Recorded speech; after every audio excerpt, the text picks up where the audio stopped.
un capítulo relativamente corto, son cosas relativamente sencillas, parte de detalle nomás respecto de ellas, y luego el jueves ya iniciamos con ontogénesis. Esto entre el test es viernes. ¿Cómo? Esto entre el test es viernes. Esto es entre el jueves y viernes. Ah, El test de jueves y viernes es de papilas linguales y glándulas salivales. De hecho, es lo que se revisa en el práctico: papilas linguales y glándulas salivales. Ya. Bien, entonces esto básicamente ustedes deberían conocer casi el 70% de este tópico. ¿Vamos a tener informe? Este jueves sí, no tiene ninguna excusa. Es que si hay certamen, el jueves tenemos certamen de fisiología, por eso le pregunto. ¿Cómo que tienen el certamen de qué? De fisiología. Ah, pero la fisiología es fácil. Está bien, sí. Sí, no, hay que ser responsable. Estuvieron todos los días partidos. Bien, entonces, les decía, en las glándulas salivales vamos a ver la estructura histológica, vamos a ver el parénquima. Ustedes ya saben de histología lo que es el parénquima de una glándula, es decir, son los elementos histológicos epiteliales que constituyen la glándula, que es el adenómero y el sistema de conductos excretores de estas glándulas. ¿Ya?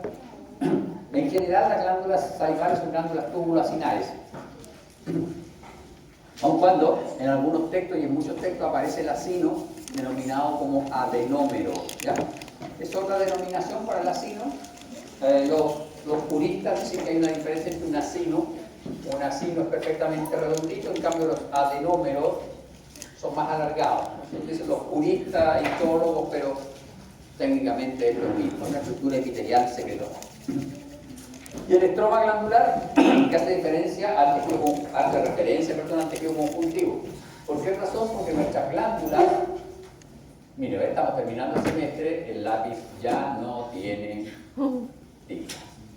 Nuestras glándulas tienen tejido conectivo, y ese tejido conectivo segmenta la glándula en lóbulos. Acá está el otro lóbulo. Vamos a buscar el otro lóbulo. Entonces nuestra glándula la segmenta en lóbulos. Y cada lóbulo a su vez está segmentado en lobulillos. ¿Ya? Entonces, eso es lo que hace el estroma en esta glándula. Ahora, esto de segmentado en lóbulo y lobulillo solo ocurre en las glándulas salivales mayores. Las glándulas salivales menores generalmente tienen el volumen de un lobulillo. ¿Ya?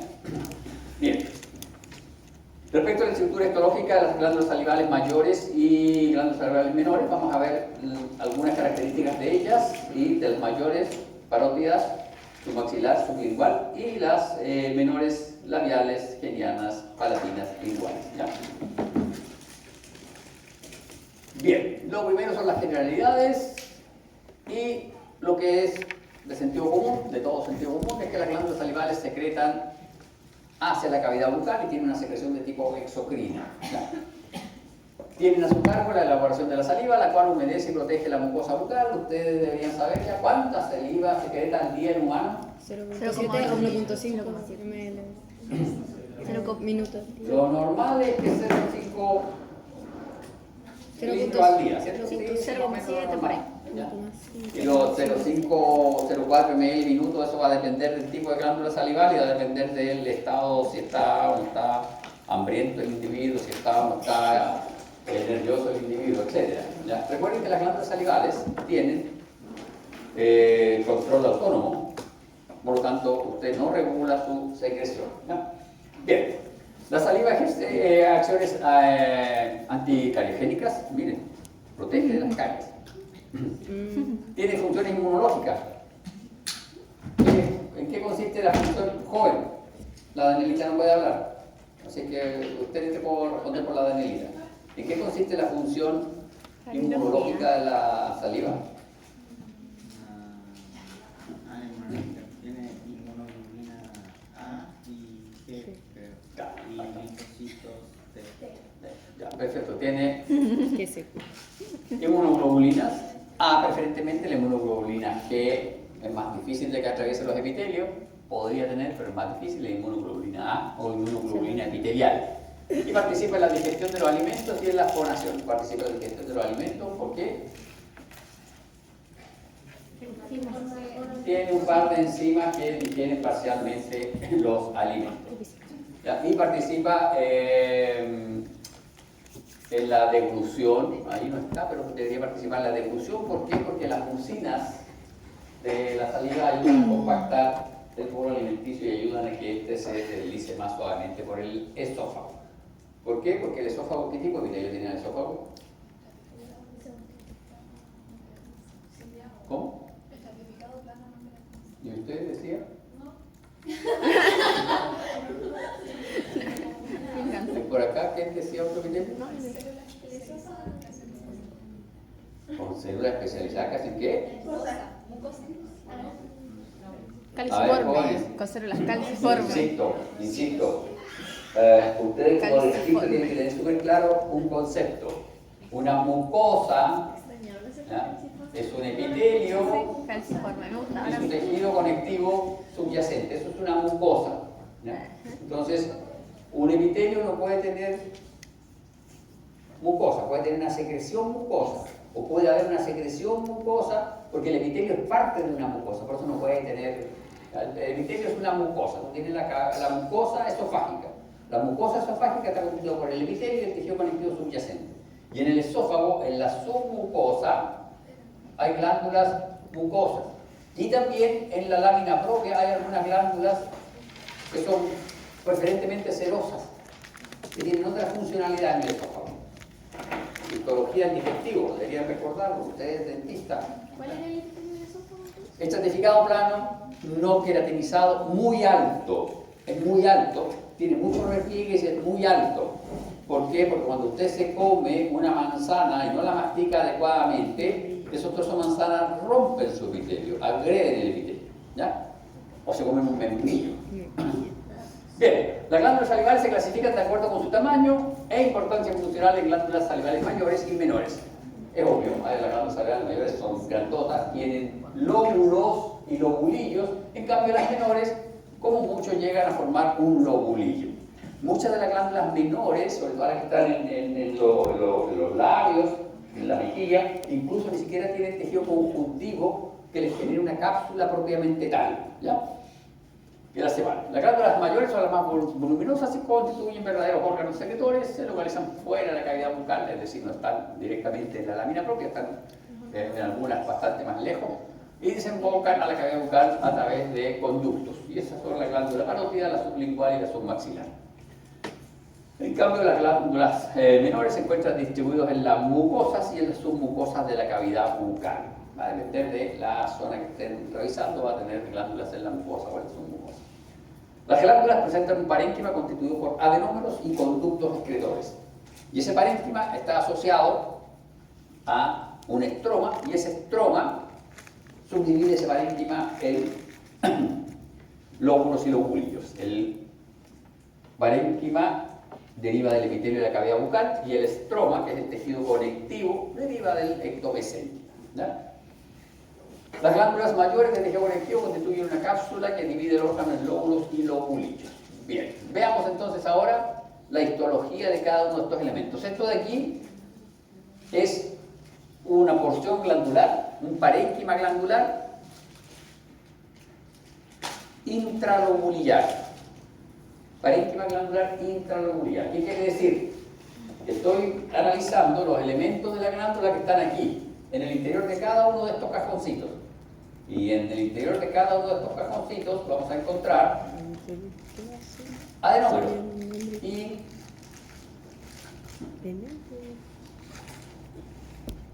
conductos excretores. ¿Qué es lo que está aquí? El embrio. Adenómeros y conductos excretores. Y los conductos excretores intralobulillares pueden ser de dos tipos. Pueden ser de tipo intercalar o pueden ser de tipo estriado, ¿no? Y los adenómeros, dependiendo de la glándula, pueden ser de tres tipos. Pueden ser adenómeros serosos, pueden ser adenómeros mucosos,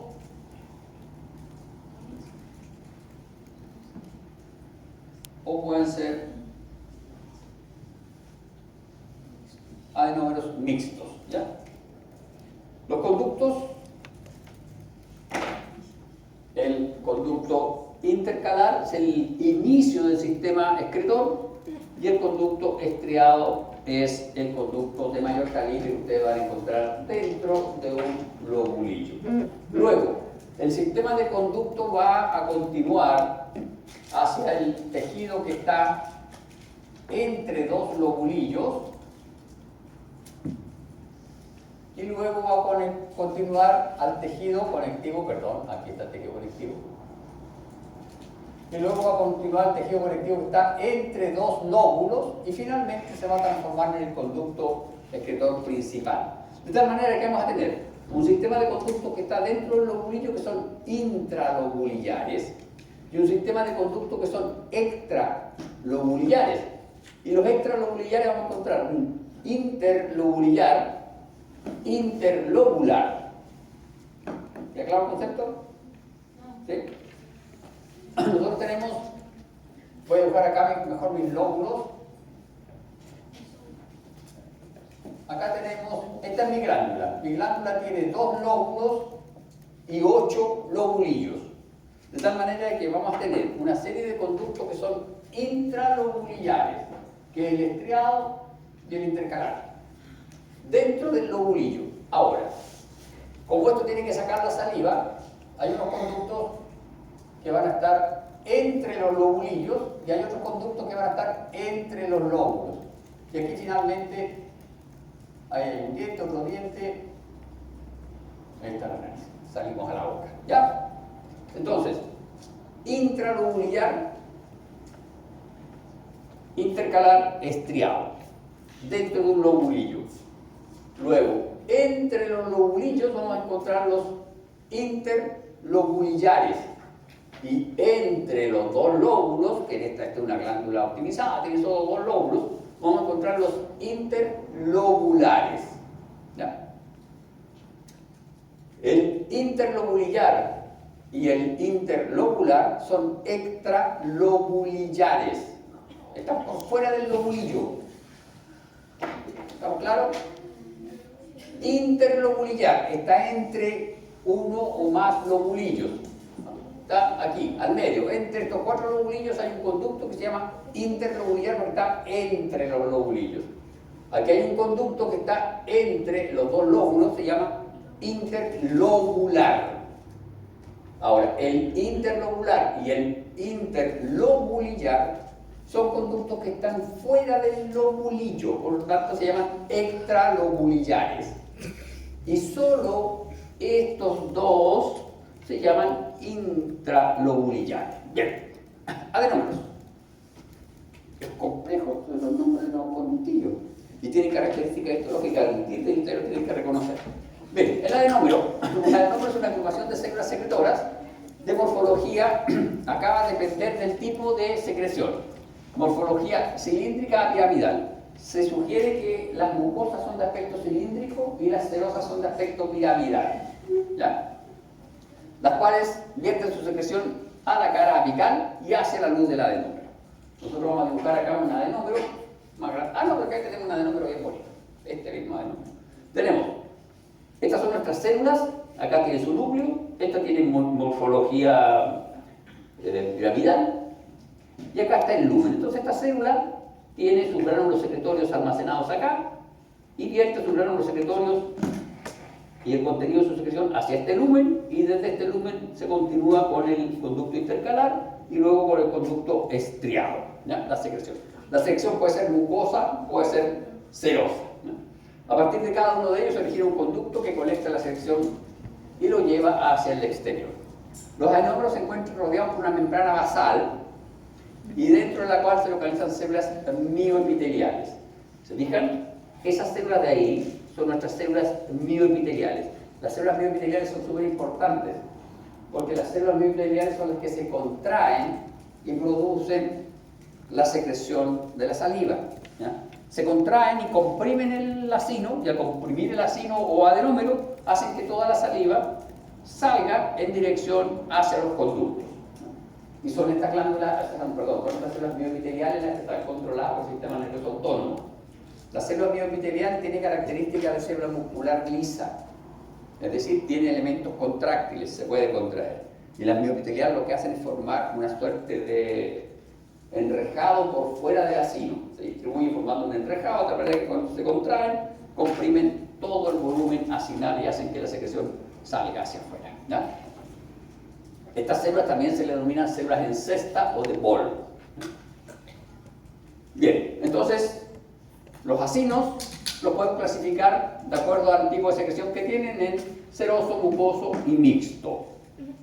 Hay glándulas que tienen preferentemente acinos serosos, hay glándulas salivales que tienen preferentemente acinos serosos, y ustedes deberían saber, de cardiología probablemente, o de anatomía, les dijeron, ¿sí? ¿Qué glándula salival tiene preferentemente acinos serosos? Que tiene, de hecho, lo tiene como solo acinos serosos.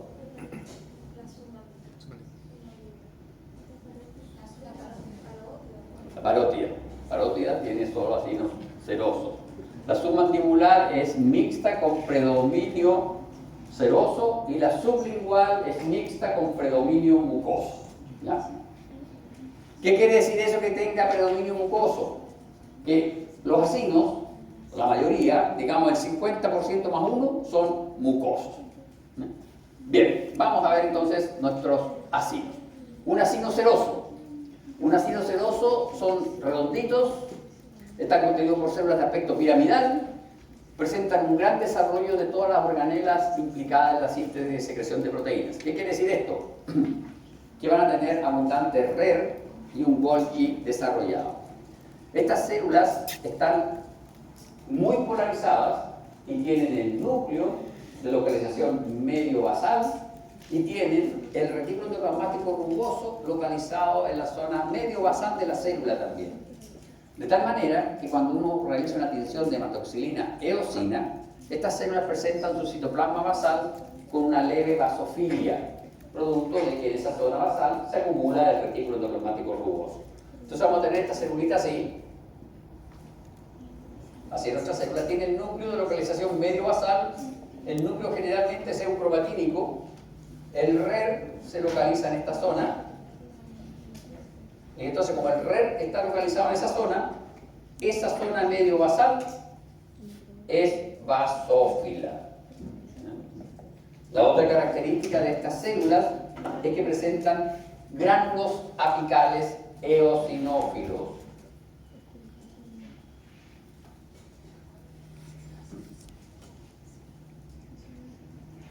Hay gránulos apicales eosinófilos. Ya. Joven aún. ¿Qué le sugiere eso?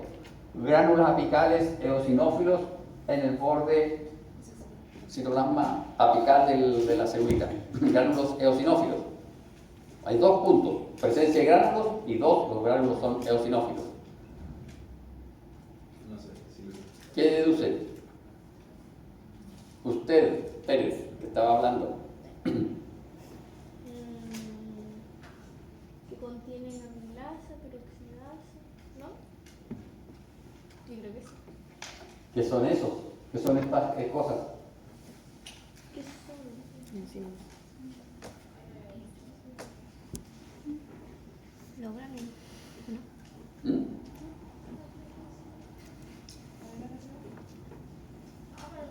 ¿Qué le sugiere? Esta pregunta la vamos a hacer antes de salir. La presencia de gránulos eosinófilos. ¿Qué sugiere la presencia de gránulos eosinófilos respecto de un adenómero de la glándula parótida? ¿Qué quiere decir eso? ¿Cómo lo traduce usted a la fisiología de la cavidad bucal? Que él tiene enzimas que van a estar degradando.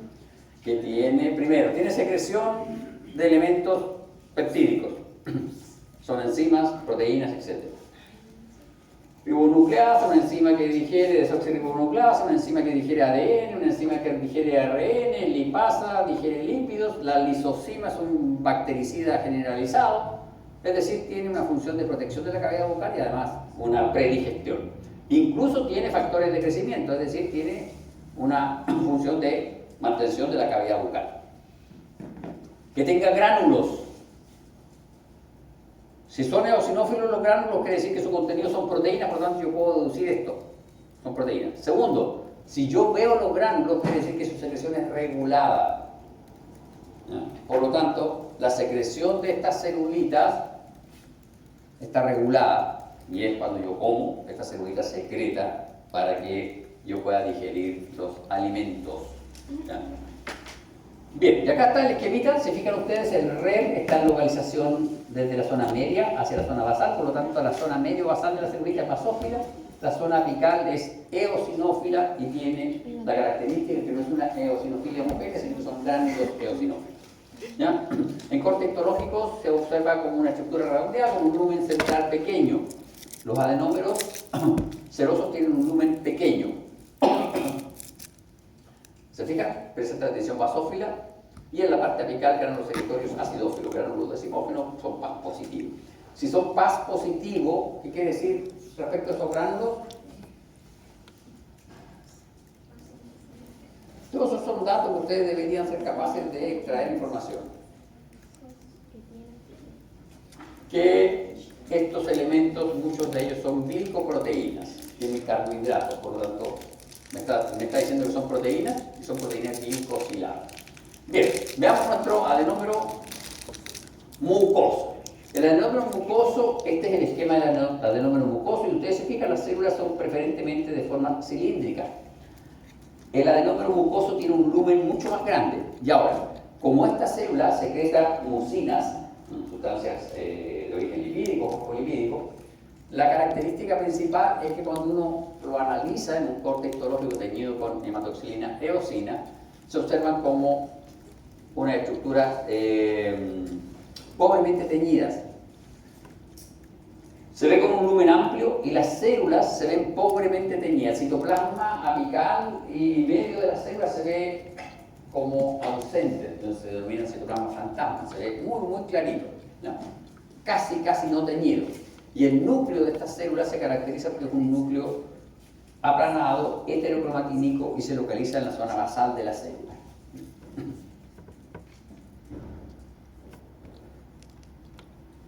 Acino mixto. En el acino mixto tenemos problemas acá en la interpretación porque hay muchos que dicen que el acino mixto es así, la distribución de las células, ¿no? Otros dicen que es así la distribución de las células. Y la verdad que en el acino mixto está bastante aceptado que la distribución de las células es así. Que las células serosas están intercaladas con las células mucosas. Lo que sucede es que cuando uno lo fija, estos se modifican y las células serosas terminan en el borde externo del acino, ¿no? Pero lo normal es así. Y esto se determinó por cortes de criofractura.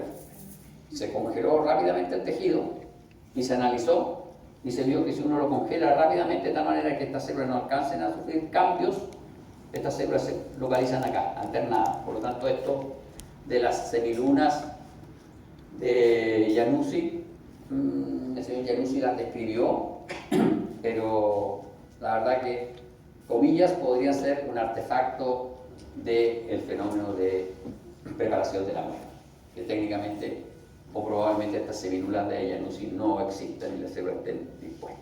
Ahora, estos asignos, obviamente, si son mixtos, se van a caracterizar porque tienen células mucosas y células serosas, ¿ya? Bien, y acá tenemos un par de imágenes. Esto es una tinción tricrómica, esto es una tinción de hematoxilina eosina y esto es hematoxilina eosina. En donde tenemos una serie de adenómeros y conductos. ¿Se fijan? Esta es la glándula submaxilar tricrómica, submaxilar hematoxilina eosina y sublingual hematoxilina eosina. Entonces, mi niña, no. Pongamos ya, al tiro, castigada por estar peinándose. ¿Qué diferencia ve entre esta glándula y esa glándula a nivel de adenómeros o acinos? ¿Puede ayudarme, socio? Bravo. Hay más.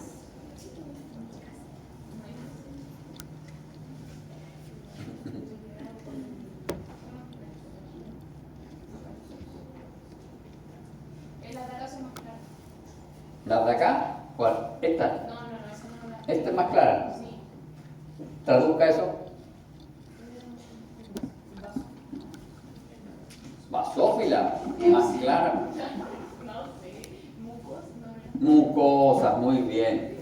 Vean, estos son los acinos mucosos y estos son los acinos serosos. Acinos serosos, acino mucoso. En este caso esto es un acino mixto. Y si ustedes se fijan acá, hay acinos mixtos y acinos serosos y acinos mucosos. Esta es la submaxilar. Pero si uno hace un recuento, hay más serosos que mucosos. Esta es la sublingual. Hay más mucosos que serosos. Entonces, si uno revisa la histología de estas glándulas, uno debiera ser capaz de reconocerlas por ese tipo de detalles. Si solo aparecen acinos serosos, estamos viendo la parótida. Si aparecen acinos mucosos y serosos y acinos mixtos, pero hay un predominio de los serosos, estamos viendo la submaxilar. Si aparecen acinos mixtos, acinos serosos y mucosos, pero hay un predominio franco de los mucosos, estamos viendo la glándula sublingual. Esas son las diferencias que existen entre las glándulas salivales mayores. Detalle interesante, vean la cantidad de tejido conjuntivo. Estas son glándulas mayores, por lo tanto aquí está segmentado en lóbulos y lobulillo en la estructura. Ahora, cuando revisamos este conducto, vean las características del epitelio de este conducto. Este es un conducto de epitelio cúbico a cilíndrico. Este es un epitelio de conducto más cilíndrico y este también es más cilíndrico que cúbico. Si nosotros nos detenemos un poquito y revisamos la zona basal de este conducto, ¿se fijan? Son células cilíndricas, ahí está el núcleo. Vean la zona basal, se ve un leve rayado que es perpendicular a la membrana basal. Ese rayado que uno ve, sumado a la altura del epitelio, nos sirve para diagnosticar ese conducto. Ese es un conducto intralobulillar. ¿De qué tipo? Intralobulillar, mi niño. Intralobulillar. Los intralobulillares pueden ser de dos tipos: intercalar y estriado. Entonces, si este tiene epitelio cilíndrico y tiene, no sé si se fijan ahí, hay un cierto rayado, si tiene esas rayitas, ese es el estriado basal. Estas células tienen un estriado en la zona basal.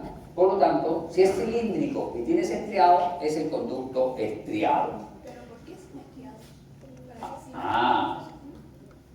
Bueno, pues está en otra diapo, pero veámoslo.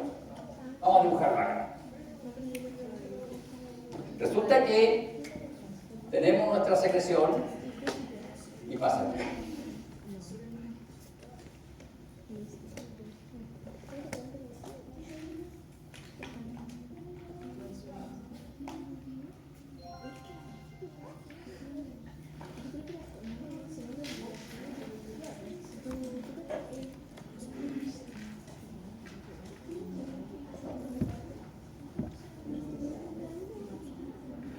Este conducto tiene repliegues basales.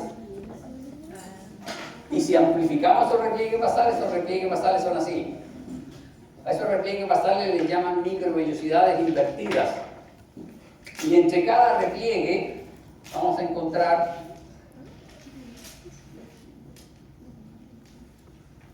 mitocondrias alargadas. Pérez, que está hoy día habladora. ¿Qué otro epitelio conoce usted que tenga esas características? ¿Cuál es el epitelio? Perdón. Sí, bueno. Dime cuál es el epitelio. El epitelio del conducto estriado, que tiene estriaciones basales, y entre esas estriaciones hay mitocondrias alargadas. ¿En el corazón? No. No. Ay, se me suena, pero no me acuerdo. Profe, estamos con estrés. Ya. Pensando. Vamos con el cortisol. Más. Señores, ¿en qué otro órgano está ese epitelio? En el riñón. en el túbulo contorneado proximal. Tiene... ¿Y qué hace el túbulo? Reabsorbe cosas, ¿cierto? Reabsorbe proteínas, reabsorbe iones.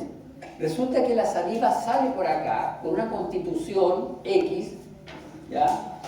Y este tubo modifica la saliva. Esta es la saliva primaria. Luego de pasar por este tubo tenemos saliva secundaria, ¿ya? Y este tubo lo que hace es participar acá. Este tubito saca sodio, este tubito mete CH3 con signo negativo y mete potasio. Y con eso modifica la saliva. ¿Para qué le mete carbonato a la saliva? Para tamponar la saliva, ¿no? Y eso lo hace este tubito, por eso que nos detenemos, por eso que nos paramos en las características histológicas de este tubito. Entonces el profesor puede preguntar de las razones histológicas que den cuenta de la fisiología del túbulo estriado de la glándula salival, o explique qué estructura histológica genera la saliva secundaria. Si ustedes no ponen atención en las clases, me van a forzar que yo me ponga más maloso todavía y empiece a hacer ese tipo de preguntas. Ya, vale, perfecto, ya. Para el test, perfecto. Ya. Bien, veamos entonces ahora nuestras células mioepiteliales. Se fijan, las células mioepiteliales forman una red por fuera del adenómero. Entonces, el adenómero recibe una señal de secreción, que es del sistema autónomo. Las células del adenómero empiezan a secretan todas sus enzimas hacia el lumen del adenómero y acto seguido, quizás simultáneo, las células mioepiteliales se contraen de tal manera de que la secreción avanza hacia los conductos mayores. Los conductos intercalados también tienen células mioepiteliales. En algunos textos dicen que hay células mioepiteliales hasta los inicios de los conductos estriados, ¿ya? Para empujar la saliva hacia los conductos excretores mayores. La célula mioepitelial se reconoce porque es un núcleo aplanado, heterocromatínico, que se localiza bordeando el adenómero o acino salival. Miren, acá tenemos, este es un esquema de la célula mioepitelial. Vean cómo la célula mioepitelial está unida a la célula epitelial a través de desmosomas. Nuestra célula mioepitelial tiene elementos contráctiles en su citoplasma. Y esta es la imagen de microscopía electrónica de barrido. Vean cómo recubren externamente todo el adenómero. Por eso que se les llama células en cesta, porque forman una especie de canasto de mimbre por fuera de nuestros adenómeros, ¿ya? Entonces, estimada cómplice de Pérez, ¿qué pasa si estas células mioepiteliales fallan o usted no las tiene?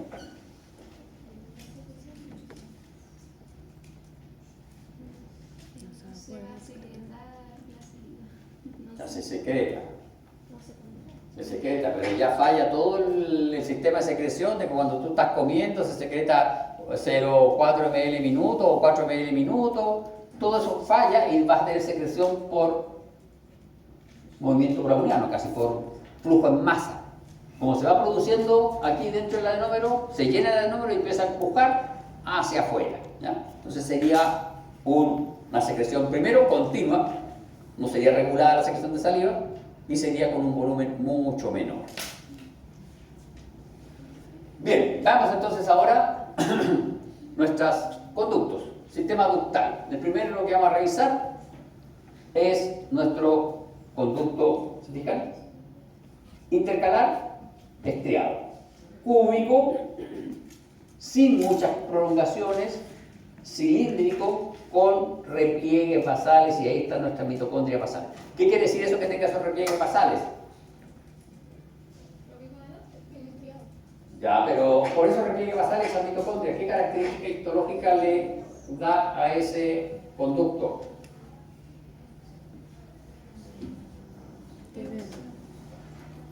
Tiene más. Exactamente, su zona medio basal es eosinófila. ¿Ya? Su zona medio basal es más eosinófila que el resto de su citoplasma. ¿Ya? Entonces estos conductos están presentes en cada lobulillo, se unen a los otros a través de una red de conductos y vamos a tener los conductos localizados dentro del lobulillo son los intercalares y los conductos estriados. Los estriados se denominan ectosecretores. ¿Por qué se denominan ectosecretores? Porque realizan esta modificación y secretan hacia la saliva carbonato de potasio y modifica la saliva a saliva secundaria, ¿ya? Por eso se llaman ectosecretores. No solo son conductos excretores pasivos, sino que son activos porque ellos modifican la saliva. Ahora, de acuerdo a la localización, los conductos son intralobulares e interlobulares. Bien, veamos nuestro conducto intercalar. Son los primeros conductos que se continúan desde el acino. Su pared está formada por un epitelio cúbico o cúbico bajo. Están rodeados de células mioepiteliales. Estos tienen células mioepiteliales sí o sí. Estos conductos son largos en las glándulas de secreción predominantemente serosa. En las glándulas serosas, estos conductos son largos. ¿Qué quiere decir? Tradúzcame esto, joven de polerón negro. Porque aquí que me diga que son largos, yo no lo entiendo. Tradúzcalo a un corte histológico. ¿Cómo lo explica eso en un corte histológico?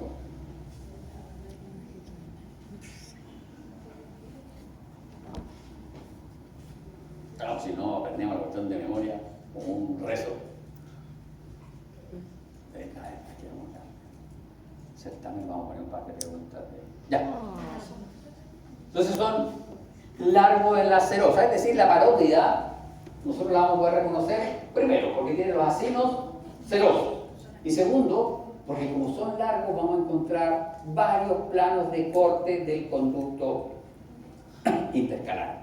Vamos a encontrar varios planos de corte dentro del mismo lobulillo.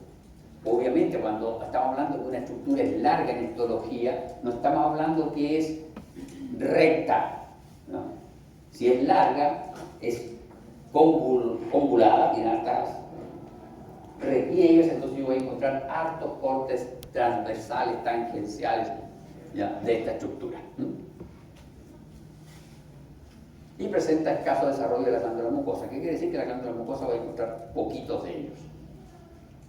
Bien, conducto estriado. Vean esta diapo, aquí se ve muy bonito nuestro conducto estriado, no sé si alcanzan a ver ahí la zona basal, se ven unas rayitas, ahí se ven muy bonitas, ¿se fijan? Ahí están las rayitas. Esas rayitas corresponden a los repliegues basales y a esa rayita yo la veo. ¿Por qué yo veo un repliegue basal? No lo veo por la membrana de la célula, sino que veo, estas rayitas corresponden a las mitocondrias largas que están dispuestas ahí en cada repliegue. Yo no estoy viendo la membrana, estoy viendo las mitocondrias. Son los que siguen del conducto intercalar, son de mayor diámetro, su pared está formada por epitelio cúbico alto, acilíndrico, presenta también, los más próximos a los intercalares presentan células mioepiteliales, los más distales ya no presentan células mioepiteliales, se denominan estriados por la presencia de estrías perpendiculares a la membrana basal, que se observan incluso con microscopía óptica. Es un detalle interesante. Las estrías de microscopía óptica corresponden a mitocondrias alargadas dispuestas entre los pliegues de la membrana basal de estas células. Sus células intervienen de forma activa realizando intercambio iónico, lo que transforma la saliva primaria en saliva secundaria. ¿Ya? Y básicamente lo que hacen es meter carbonato a la saliva para tamponar la saliva. Bien. Sistema ductal, conductos excretores o colectores. Las porciones iniciales son de localización interlobulillar. Se localizan en los tabiques conectivos que separan los lobulillos. Su pared está formada por epitelio cilíndrico simple con pocas estriaciones basales, las cuales luego desaparecen. Si nosotros dibujamos acá nuestro lobulillo, vamos a dibujar acá un acino. Acá tenemos un acino, tenemos el intercalar y tenemos el estriado. Este es un estriado largo porque esta es una glándula parótida. Estriado largo. ¿Ya? Este se continúa acá y aquí a corta distancia desaparecen nuestras excreciones. Pero el epitelio sigue siendo cilíndrico, puede ser cilíndrico alto o puede comenzar a ser estratificado. Cilíndrico estratificado. Las células mioepiteliales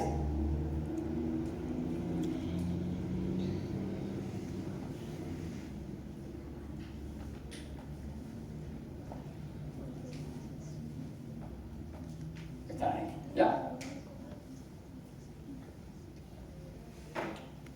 La pared está formada por el epitelio cilíndrico, ya lo revisamos. A medida que se anastomosan con otros conductos, el lumen aumenta y el epitelio se hace pseudoestratificado o cilíndrico estratificado. En estas glándulas hay unos epitelios cilíndricos estratificados realmente preciosos, que son dignos de reconocer. Bien, glándulas salivales mayores, la parótida, la submaxilar y la sublingual. La parótida es una glándula de tubo lacinar compuesta, contiene solo acinos serosos. La submaxilar contiene acinos serosos y mucosos, ¿ya? Con un cierto predominio de los serosos, y la sublingual tiene serosos y mucosos con un predominio de los acinos mucosos. Todas tienen lóbulos y lobulillos, y en este caso hay conductos estriados más largos. Vamos a tener más conductos estriados por unidad de superficie en cada lobulillo.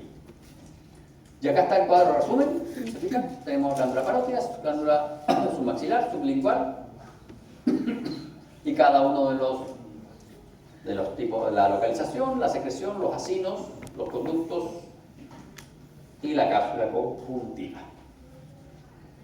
Y acá están las glándulas salivales menores, tenemos las glándulas labiales, las glándulas genianas, las glándulas palatinas y las glándulas linguales, con características particulares, algunas de ellas, ya que ustedes tienen que aprender.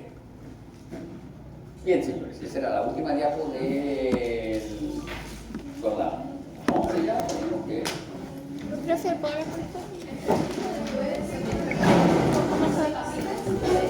Sí.